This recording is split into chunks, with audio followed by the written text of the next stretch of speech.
हरे राम राम राम हरे हरे, हरे कृष्ण कृष्ण कृष्ण हरे हरे।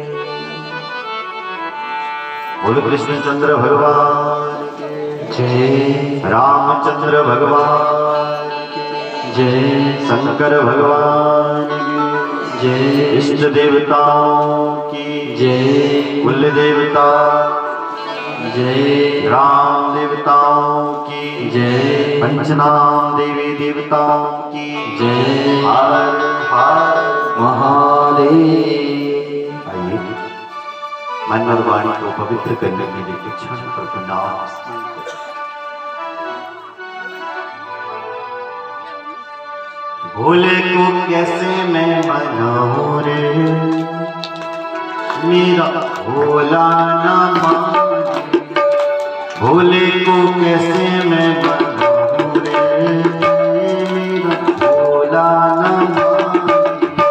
भोले को कैसे मैं मनाऊं रे, मेरा भोला ना माने। भोले को कैसे मैं मनाऊं रे, भोला ना माने। भोले को कैसे मैं मनाऊं रे, मेरा भोला ना माने।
से मन बहु रे मेरा भोला न माने। ओ डमरू कहाँ से मन बहु रे मेरा भोला न माने।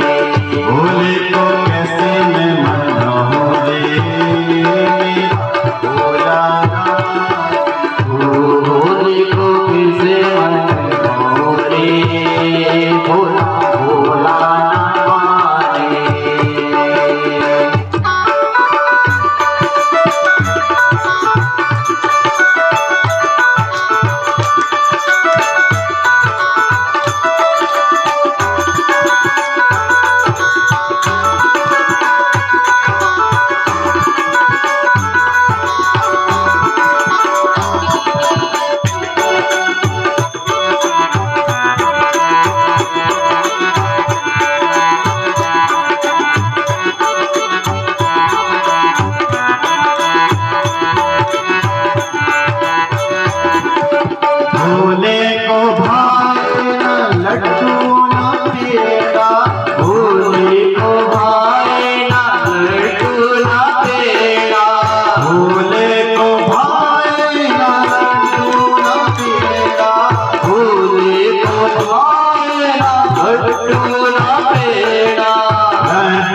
जय हो। रामचंद्र भगवान की जय। हर हर महादेव। कृष्णाय वासुदेवाय हरे परमात्मने प्रणतक्लेशनाशाय गोविन्दाय नमः।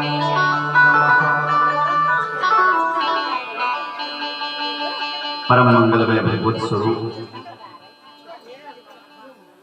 श्री शिव महापुराण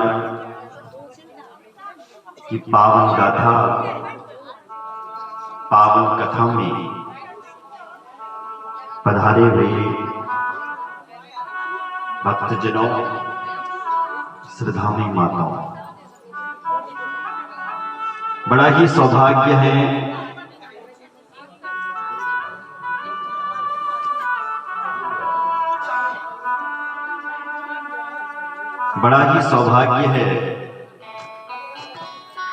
भूत भावन भोलेनाथ की असीम अनुकंपा से, भगवान मदन नेगी देवता के दिव्य आशीर्वाद से, उन्हीं भगवान मदन नेगी के दिव्य कृपा से, उन्हीं देवता के दिव्य प्रांगण में हम और आपको यह शिव कथा, भगवान की पावन दिव्य कथा श्रवण करने का सौभाग्य मिल रहा है। और इसका श्रेय आपको जाता है। आप लोग अपना कीमती समय इस कथा के लिए दे रहे हैं। आपके लिए जोरदार ताली। जिनके मन में ये विचार आया कि भगवान मदन नेगी देवता के दिव्य चरणों में एक बार कथा करवाई जाए, जिनके मन में ये संकल्प था, अब सनी सनी वह संकल्प पूर्ण होने जा रहा है। ऐसे परम सम्मानित श्री उत्तम सिंह भंडारी जी, आपके लिए जोरदार तालियां। जो आपके मन में ये आध्यात्मिक ये विचार आया कि मदन नेगी देवता के इस स्थान पर कथा होनी चाहिए। नहीं तो आजकल का मनुष्य तो अपने बारे में सोचता है,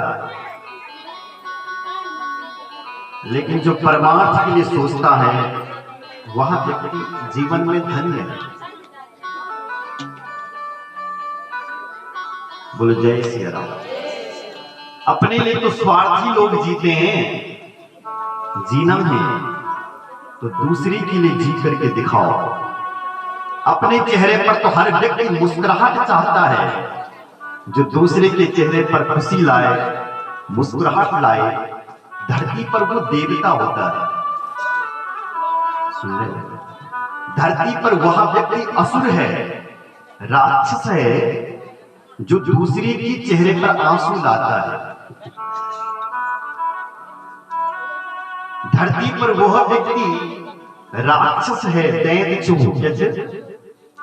गढ़वाली भाषा में दैत्य, जो दूसरे को रुलाता है,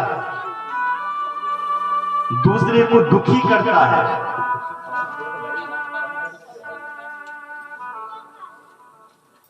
बोलो जय सिया राम।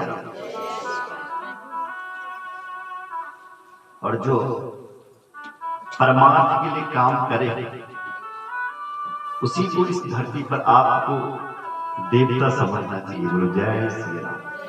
वो आप भी हो सकते हैं, कोई और भी हो सकता है, जो परमार्थ के लिए जीता है। तो ऐसे उत्तम सिंह भंडारी जी, आपके लिए जोरदार तालियां। हमारे साथ में आए हुए संगीत के मर्मज्ञ आचार्य श्री शुभम भट्ट जी, आपके लिए जोरदार तालियां। हमारे साथ में बैठे हुए तबला वादक कपिल देव शास्त्री जी, आपके लिए भी जोरदार तालियां। पीछे दान पर सहयोग कर रहे हैं जुयाल जी, आपके लिए भी जोरदार तालियां। यहाँ पर सभी बैठे थे मातृशक्ति, आप सभी के लिए जोरदार तालियां।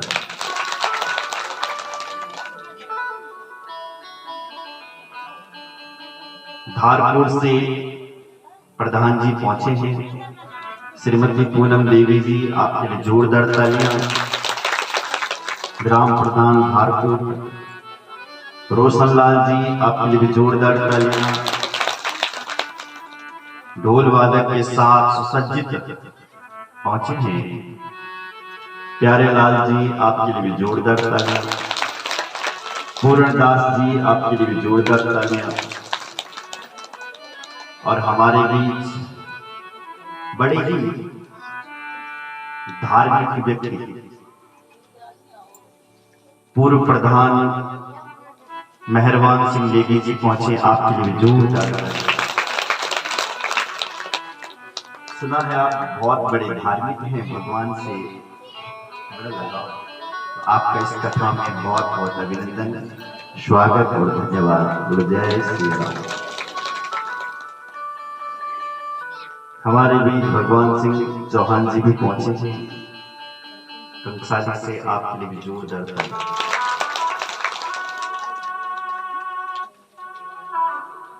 जय श्री राम। आइए सबका धन्यवाद करते हुए हम इस कथा में प्रवेश करते हैं। जय श्री राम। हम लोग कथा क्यों सुनते हैं? ताकि हमारे जीवन में कुछ बदलाव हो जाए, और यदि बदलाव नहीं हुआ है तो सुनने से कोई फायदा नहीं। हम लोग कथा क्यों सुनते हैं? क्योंकि भगवान से प्रेम हो जाए।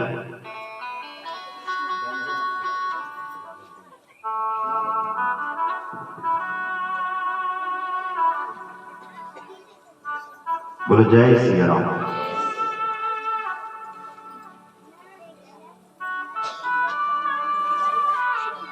हम भगवान की कथा इसलिए सुन रहे हैं ताकि हम भगवान के बारे में जान लें, उनसे हमारा प्रेम हो जाए। पर हम सब लोग भगवान से तो प्रेम तो करते हैं, पर कैसा प्रेम करते हैं? हेतु रहित प्रेम। जब हमारा कोई काम नहीं बनता तब हम ज्यादा याद करते प्रभु को साथ देना, और जब हमारा कोई मतलब नहीं तो भगवान छुट्टी देते। बोलो जय श्री राम। जीवन का पहला धर्म ही है भगवान से प्रेम करना। सबे पुंसाम परो धर्मो यतो भक्तिरदोक्षजे अहेतुक्या प्रतिहता जयात्मा संप्रसीदति।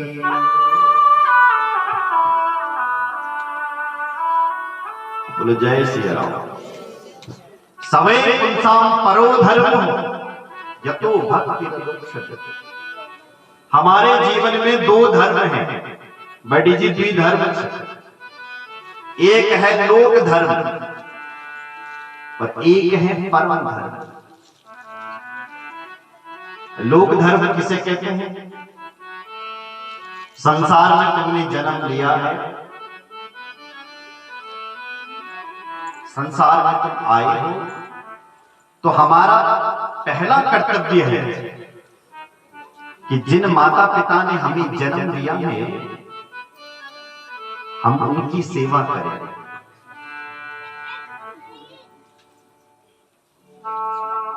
जिनसे हमने विवाह किया है उनका भी भरण पोषण करें। जिन बच्चों को हमने जन्म दिया है उनका भी हम लालन पालन करें। रिश्ते नातों को निभाते हुए परम धर्म की ओर बढ़े। ये लोक धर्म से आप परम धर्म की ओर जाए। इसी से ठीक एक दूसरा धर्म है, वो है परम धर्म। मतलब हम संसार में किस लिए आए हैं? उस परमात्मा को जानने के लिए। और जो शरीर है, 84 लाख योनि आपने सुनी होगी, 84 लाख योनियों में और जो शरीर हैं उनसे हम अपने आप को नहीं जान सकते। एक मनुष्य का जीवन ऐसा है जिससे हम अच्छा क्या है, बुरा क्या है, सत्य क्या है, असत्य क्या है, छोटा क्या है, बड़ा क्या है, ये हम सब इस बुद्धि से जान लेते हैं। बोले जय श्री राम। इसलिए इस मनुष्य जीवन की महिमा है।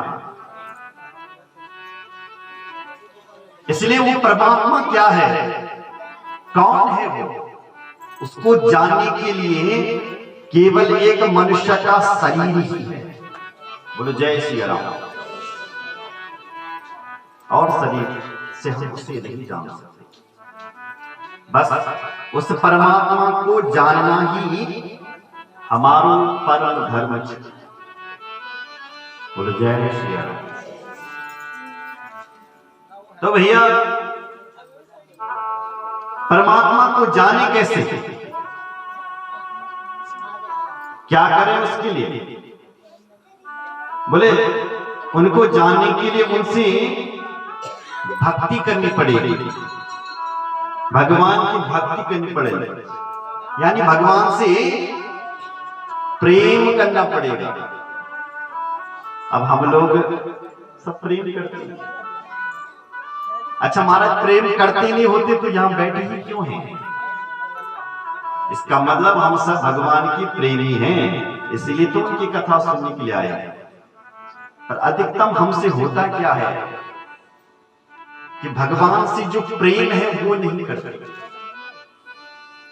हमारी जो इच्छाएं हैं ना उनको पूर्ण करने के लिए हम भगवान से प्रेम करते हैं। हे ठाकुर जी, हे भगवान, मेरी बेटी नौकरी नहीं लगी। अगर तुमने नौकरी लगा दी ना उसकी तो देखना 2100 रुपए का भोग श्राद्ध। बहू का बेटा नहीं हो रहा, काश एक नाती दे देता तो जो मांगता वो दे देता तुझे। तो ये कैसा प्रेम है, ये कैसी भक्ति है? स्वार्थ भरा प्रेम। जबकि भगवान से कैसा प्रेम होना चाहिए? बोले निस्वार्थ प्रेम होना चाहिए। अब प्रश्न उठता है कि निस्वार्थ प्रेम कौन करता है? कौन है ऐसा जो निस्वार्थ प्रेम करता है? बोले है, कौन है? बोले मां। मां एक ऐसी है जो अपने बेटे से निस्वार्थ प्रेम करती है। बेटा चाहे घर में रहे, चाहे प्रदेश चला जाए, उसकी मां उसको बिना वजह, बिना कारण याद करती रहती है। ऐसी ही जैसे एक मां अपने बेटे को बिना कारण का, बिना स्वार्थ का याद करती है, बिना स्वार्थ के उससे प्रेम करती है, ऐसे ही हम भगवान से प्रेम करें। सुन रहे हो? समझ में आ गया? जैसे एक प्रियतमा अपने पति से प्रेम करती है, चाहे उसका पति घर में रहे, चाहे प्रदेश चला जाए, यदि उसको प्रेम हो गया है तो वो ऑटोमेटिक याद नहीं करना पड़ता, ऑटोमेटिक याद आ जाता है। अगर आप प्रेम करते हैं किसी से, फिर उसको याद करने का ऑटोमेटिक याद आता है। ऐसे ही जब भगवान से हमारा निस्वार्थ प्रेम हो जाएगा तो वो भगवान भी हमें अपनी आप याद आ जाएगा। बोलो जय श्री राम। यही है भक्ति। ऐसी ही तो भक्ति चाहते हैं भगवान। मीरा के अंदर यही तो भक्ति थी। राणा की यहाँ कौन सा किसी चीज की कमी थी? बिल्कुल नहीं। पर प्रेम हो गया, मीरा को दीवानी हो गई। कौन है तेरा पति? बोले जाकी सिर मोर मुकुट सो मेरो पति सोई। मोर मुकुट बंसी वाला, उसमें इतना प्रेम लग गया है कि अब मेरा ये मन टिक नहीं रहा है। बोले जय सिया राम। तो ऐसी ही प्रेम आपको भगवान से होना चाहिए। बोले जय सिया राम। अगर ये प्रेम हो गया तो आगे क्या होगा? वासुदेवे भगवती भक्ति योग प्रयोजिता जनयत्या सुवैराग्यम ज्ञानम च यदहेतुकम्। ऐसा सुदृढ़ प्रेम आपको उस परमात्मा से, उस भगवान से हो गया तो जनयत्या सुवैराग्यम, कहते हैं ज्ञान और वैराग्य भी आपके अंदर अपने आप आ जाएगा। बोलो जय श्री राम। देखो बेटी, हम जब कभी पूजा पाठ कदा ना घर पर, कथा सुनता व्रत कदा, पूजा पाठ कदा, तीर्थ, उसका एक ही सार है, क्या? भगवान से प्रेम हो जाए। जितने भी आप पूजा पाठ कर रहे हो, कथा सुन रहे हो, एक ही स्नेह है कि उस परमात्मा से, उस ईश्वर से प्रेम हो जाए। और ध्यान देना, यदि आप खूब पाठ पूजा कर रहे हैं फिर भी उस भगवान से प्रेम नहीं हो रहा है तो सब बेकार हो रहा है। जैसे आपके घर में एक 20 साल की बेटी है, 20-22 साल की, आपने उसका विवाह कर दिया, तो विवाह में खूब खर्चा किया, 5 लाख का लंबी चौड़ी पंगत की। पर यदि उस कन्या का प्रेम यदि अपने पति से नहीं हुआ तो सब विडंबना मात्र है, बेकार है, व्यर्थ है किया हुआ। उसी प्रकार आप खूब कथा सुनो, यज्ञ करो, पाठ करो, पूजा करो, धर्म करो, अनुष्ठान करो, पर यदि भगवान से प्रेम नहीं हुआ तो सब बेकार है, व्यर्थ है, कुछ भी नहीं। धर्मस्वनुष्ठिता पुंसा विश्वक्सेन कथा सुया नोत्पादयेद्यदितिं श्रमये वही केवल श्रम हो रहा है। बोलो जय श्री राम। अच्छा, जब कभी हम पूजा पाठ करते ना, उसका एक और फल भी बताया है, क्या? अपवर्ग।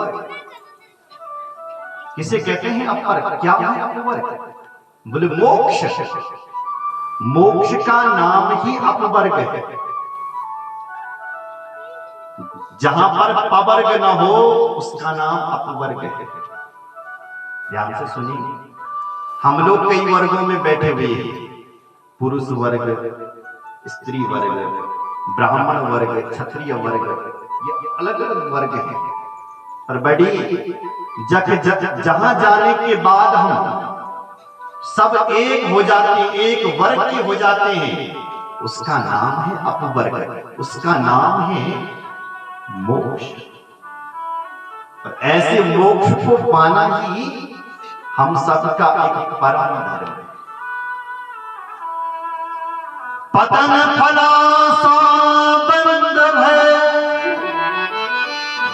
मृत्यु जहां पर ना, पापा बाबा मारित तो अपवर्ग कहा। जहां पर पापा बाबा मां न हो